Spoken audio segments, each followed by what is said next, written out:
Alright guys, welcome back to the Frugal Homestead. So I thought with it being 2021, it was time for us to take a moment and just really do an update on the solar system. Now, our panels have been running great. We have had some hiccups that we'll go into, but you know, with the new year, let's let you guys see how these things are holding up and how much we're getting out of our investment. Alright, so we're in here in the wood burner building. And we got a grid tie here, has not started producing yet. So the sun's not over the front porch panels yet. I'll show you those here in a minute. But you'll notice this guy's sitting here. So this one is dead. It's blown a heat sink, it's toast, but they cost $100 a piece. Alright? So it kind of ends up coming out that every year to year and a half one of these pops. Now you have to put that into perspective. So when I say I got to spend $100 every year to year and a half, well, I am saving anywhere between $75 and $100 a month on my electric bill. So when one of these guys pops, it's not a big deal. It's the price of doing business. Now, should I upgrade to a better, more expensive grid tie? Probably. But the reality comes in every time I get ready to go buy one, I can get it for $100 and replace it, and it may last 2 years, it may last a year and a half, may last a year. I've got some that have been here since the beginning, so they're going on like 3 years old. It's just luck of the draw, really.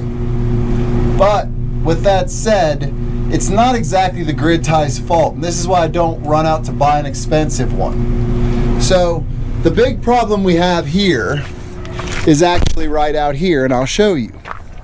We live extremely close to distribution lines, and we also live out in the country.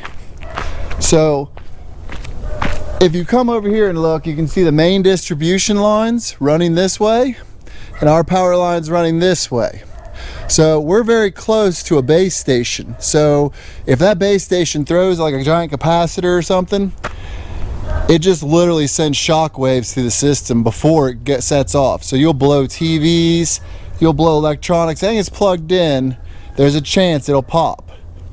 And over time that'll weaken appliances when you're constantly having power outages. Now if you look around, there's trees everywhere. And these trees fall on the power lines, which also knocks out the power, and it happens a lot. And I mean a lot. And sometimes it'll be days, and they'll be flickering on and off, trying to get it back on. So, you gotta understand that it's not technically just the grid tie's faults that they fail. We have to take some responsibility, and our electric company around here is really poor.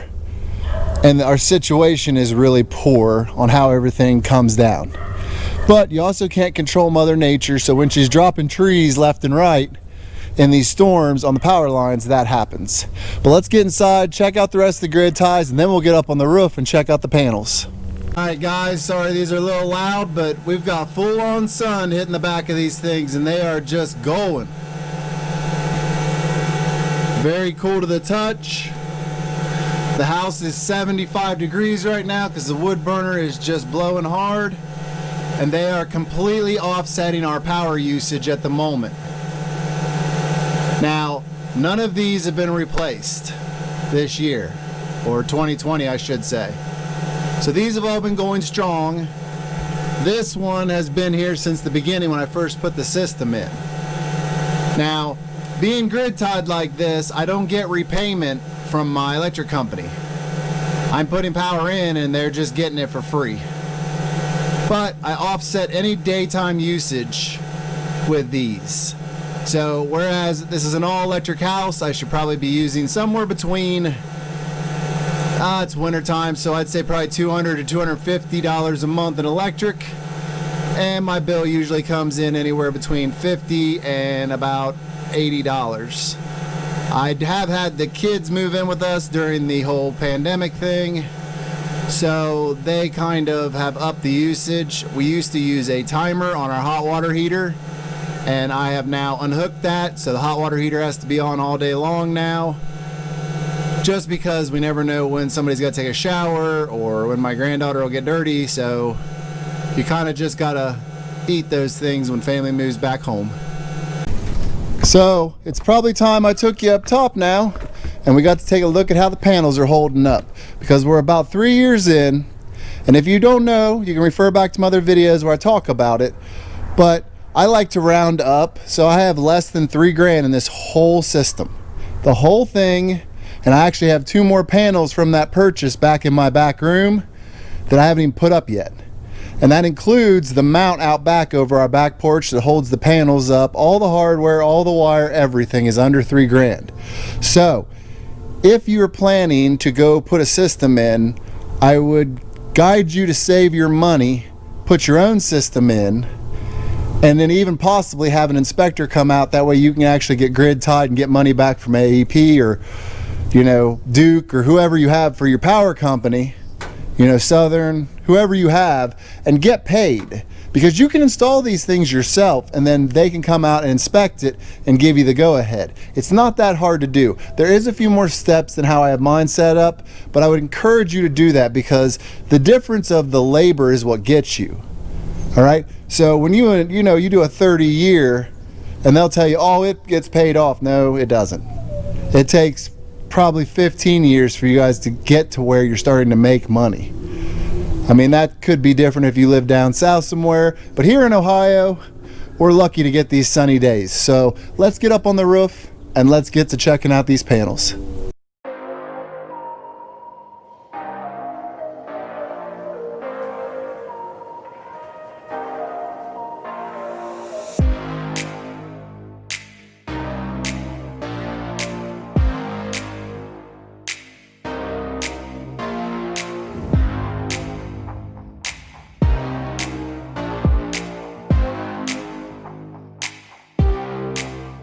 So as you can see, the panels are in really good shape.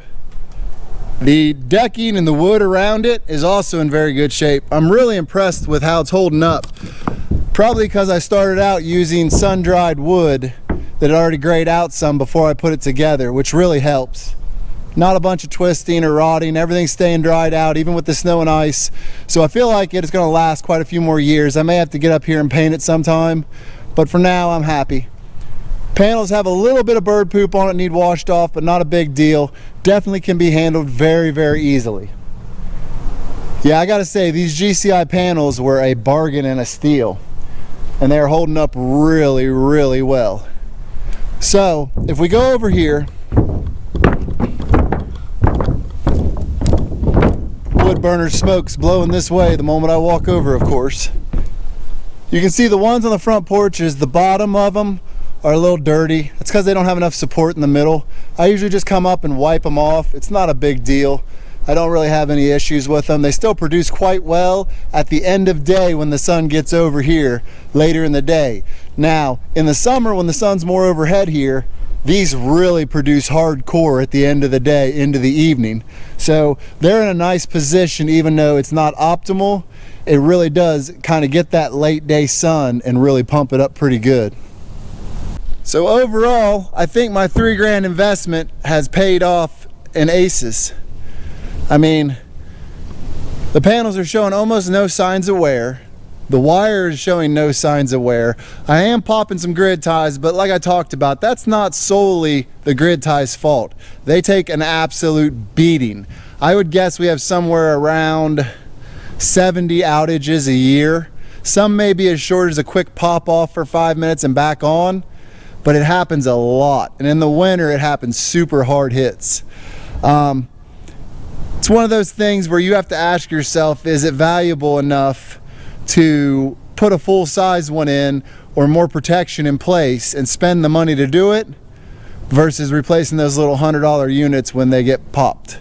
I also think that if I wait long enough, the technology on these little Chinese grid ties will improve slightly. I know the fan technology's already been getting better, so we'll see what happens. That said, please understand that this is all for an entertainment purposes only.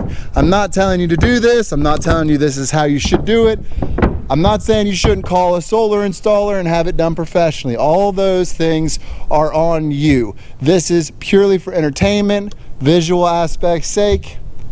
I'm just some idiot on the internet who likes to dabble in solar. That said, if you have not already, go down, hit that subscribe button, hit the notification bell, join the family, be a part of it, and we will see you in the next one.